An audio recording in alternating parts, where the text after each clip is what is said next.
किसने सोचा था कि सुनसान जंगल के बीच आज अमेरिकी राष्ट्रपति की हत्या होने वाली थी। अमेरिका के राष्ट्रपति एक शांत झील के बीचों बीच मछली पकड़ रहे थे। झील के चारों ओर सुरक्षा का कड़ा घेरा था, जिसमें सीक्रेट सर्विसेज के जवान पूरी सावधानी से पहरा दे रहे थे।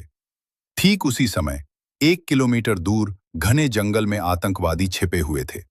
उन्होंने चुपचाप अपना कंप्यूटर चालू किया और एंटर बटन दबा दिया। अचानक हजारों छोटे छोटे ड्रोन घने बादलों की तरह एक बड़े बक्से से उड़कर बाहर निकलने लगे और सभी ड्रोन तूफान की तरह आगे बढ़ने लगे। यह एक खतरनाक आत्मघाती हमला था। ड्रोन बॉडी हीट को ट्रैक करते हुए सीधे राष्ट्रपति की सुरक्षा टीम और डेल्टा फोर्स के जवानों पर हमला करने लगे। टीम का कप्तान माइक अपने लंबे एक्सपीरियंस के कारण तुरंत समझ गया कि ये ड्रोन लगातार अपने टारगेट को ट्रैक कर सकते हैं।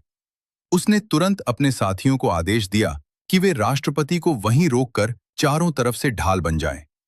उसी समय आतंकवादियों ने झील में राष्ट्रपति की नाव पर निशाना साधते हुए और नए ड्रोन लॉन्च कर डाले।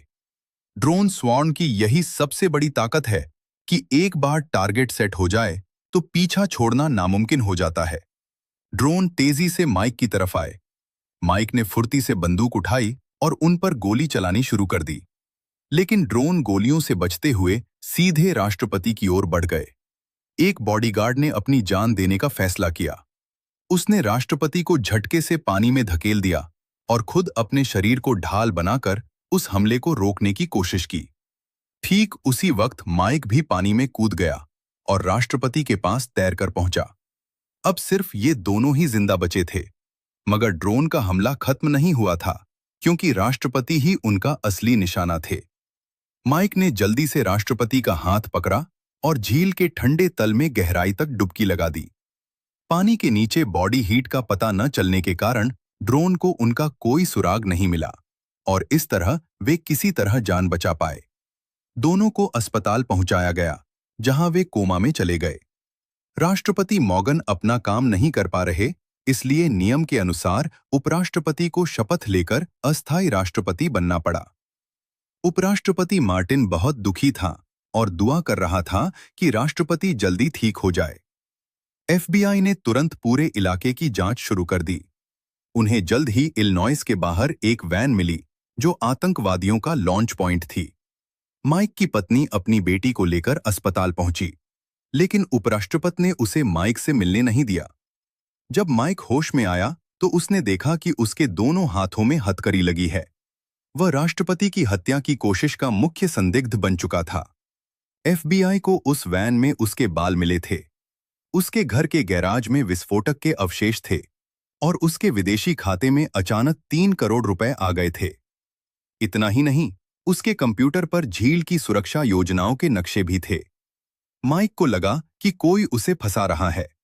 जिसने 3 बार राष्ट्रपति को बचाया था, अब उसी को राष्ट्रपति का हत्यारा बता दिया गया था।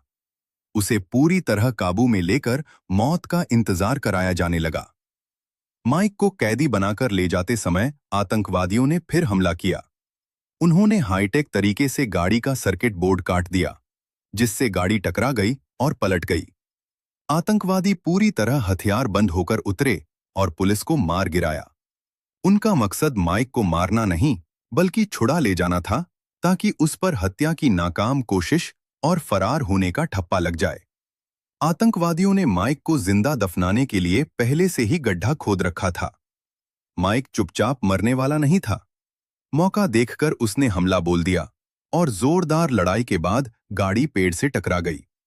उसने फुर्ती से राइफल के पार्ट से अपनी हथकड़ी खोल ली। तभी माइक को पता चला कि आतंकवादी कोई और नहीं, बल्कि उसका पुराना साथी वेड था। वेड एक प्राइवेट कॉन्ट्रैक्टर था। ब्लैक वाटर कांड के बाद सरकार ने ज्यादातर ठेकेदारों के कॉन्ट्रैक्ट रद्द कर दिए थे और वेड की कंपनी भी बंद हो गई थी।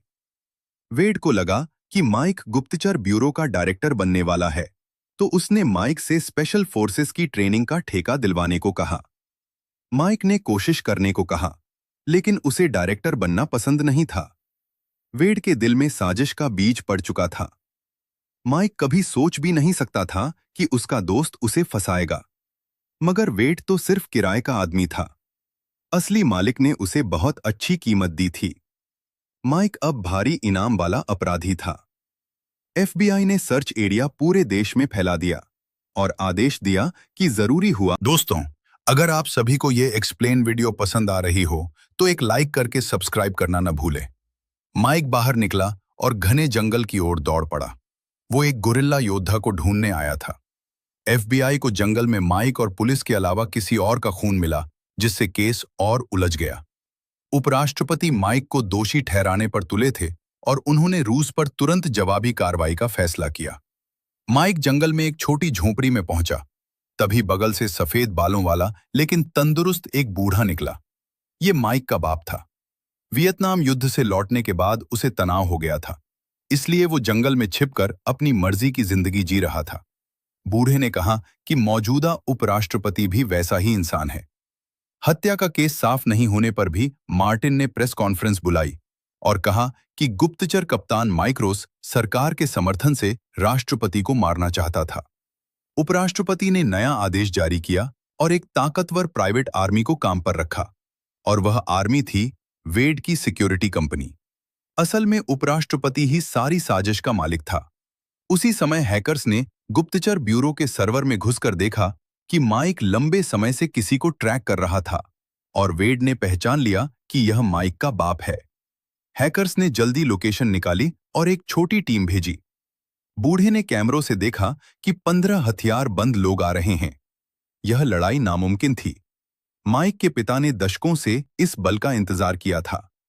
उन्होंने जमीन के नीचे का दरवाजा खोला, जहां सुरंग बनी थी और बम का स्विच था। माइक ने राइफल उठाई और बाहर निकलकर लड़ाई शुरू की, लेकिन बूढ़े ने स्विच दबाया और आतंकवादियों पर लगातार बम बरसाने लगे। कुछ ही देर में सारे आतंकवादी मारे गए। माइक ने एक आतंकवादी का फोन लिया और संपर्क किया। अब उसकी बारी थी पलटवार की। उन्होंने एक पुरानी पिकअप ट्रक उठाई और कस्बे की ओर चले। माइक ने कैमरों से एफबीआई को संदेश भेजा और झोपड़ी का लोकेशन दिया। एफबीआई को वहां लाशों का ढेर मिला और दीवार पर लिखा था कि यह एक्सीलेंस इंटरनेशनल कंपनी के भाड़े के सैनिक हैं। एफबीआई ने इस कंपनी की जांच शुरू की। उधर राष्ट्रपति के होश में आने के संकेत दिखे। उपराष्ट्रपति घबरा गया, क्योंकि अगर राष्ट्रपति उठे तो रूस पर हमला करने का प्लान फेल हो जाएगा। मार्टिन ने तुरंत वेड से संपर्क किया कि आज आखिरी मौका है, राष्ट्रपति और माइक को हटाना है। माइक ने न्यूज से सुना कि राष्ट्रपति ठीक हो रहे हैं। वह चाहता था कि राष्ट्रपति पूरी तरह स्वस्थ हो। बूढ़े ने कहा कि वह उसकी पत्नी और बेटी की सुरक्षा करेगा। माइक की पत्नी लिया के घर पर 2 आतंकवादी घुसे। ठीक उसी वक्त बूढ़ा आ धमका और एक चाकू से दोनों को मार गिराया। राष्ट्रपति आखिरकार कोमा से बाहर आए। उन्हें याद था कि माइक ने जान पर खेलकर उन्हें बचाया। मॉर्गन ने तुरंत आदेश दिया कि उपराष्ट्रपति से संपर्क करो, रूस पर सैन्य कार्यवाही रद्द करो। आतंकवादी हत्या के आखिरी चरण में थे। हैकर्स ने अस्पताल का ब्लूप्रिंट निकाला। तभी एफबीआई हेलीकॉप्टर लेकर आतंकवादियों के ठिकाने पर पहुंची। वेड ने आधार खाली करने का आदेश दिया। इधर स्पेशल फोर्सेस ने पूरा अस्पताल घेर लिया। इतनी सख्त सुरक्षा के बावजूद माइक को लगा कि अगर वह छेद ढूंढ सकता है तो आतंकवादी भी ढूंढ सकते हैं। माइक पुलिस की वर्दी पहनकर राष्ट्रपति के कमरे तक पहुंचा और राष्ट्रपति को अपनी सुरक्षा फिर सौंपी। तभी वार्ड में धुआं निकलने लगा। पता चला कि ऑक्सीजन सिस्टम खराब हो गया है। आतंकवादियों ने मशीन में छेड़छाड़ करके पूरा अस्पताल उड़ाने का प्लान बनाया था। विस्फोट में सिर्फ 4 मिनट बाकी थे। सब पार्किंग पहुंचे, मगर बुलेट प्रूफ जैकेट सिर्फ 2 थीं। एक ओल्ड वाइट ने ली और दूसरी माइक ने राष्ट्रपति को दी। अस्पताल से बाहर निकलते ही आतंकवादियों ने हमला कर दिया। उन्हें गाड़ी छोड़कर पैदल भागना पड़ा। गोली लगने से राष्ट्रपति के सेक्रेटरी को चोट लगी। माइक राष्ट्रपति को कंधे पर उठाकर एक छोटी बिल्डिंग में ले गया। ऑक्सीजन रिलीज होते ही जोरदार धमाका हुआ और पूरी बिल्डिंग जमीन से मिट गई। माइक को एक जोखिम भरा आइडिया आया। उसने फूलों के गमलों से बैरिकेड बनवाया और राष्ट्रपति को एक कमरे में छिपाया। उसने अपनी राइफल ओल्ड वाइट को दी और खुद पिस्तौल लेकर बाहर निकला। उसे मरीन वन हेलीकॉप्टर आने तक दुश्मन को रोके रखना था। हैकर्स ने पुलिस कम्युनिकेशन काट दिया। पुलिस वाले कंफ्यूज होकर सब बिल्डिंग में घुसे और सब मारे गए। यह युद्ध नहीं, नरसंहार था। आतंकवादी बिल्डिंग में घुस गए।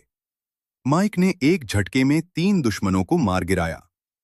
वेड के इशारे पर सब तरफ से गोलीबारी शुरू हुई और आखिरी में सब आतंकवादी खत्म हो गए और कहानी खत्म हो गई।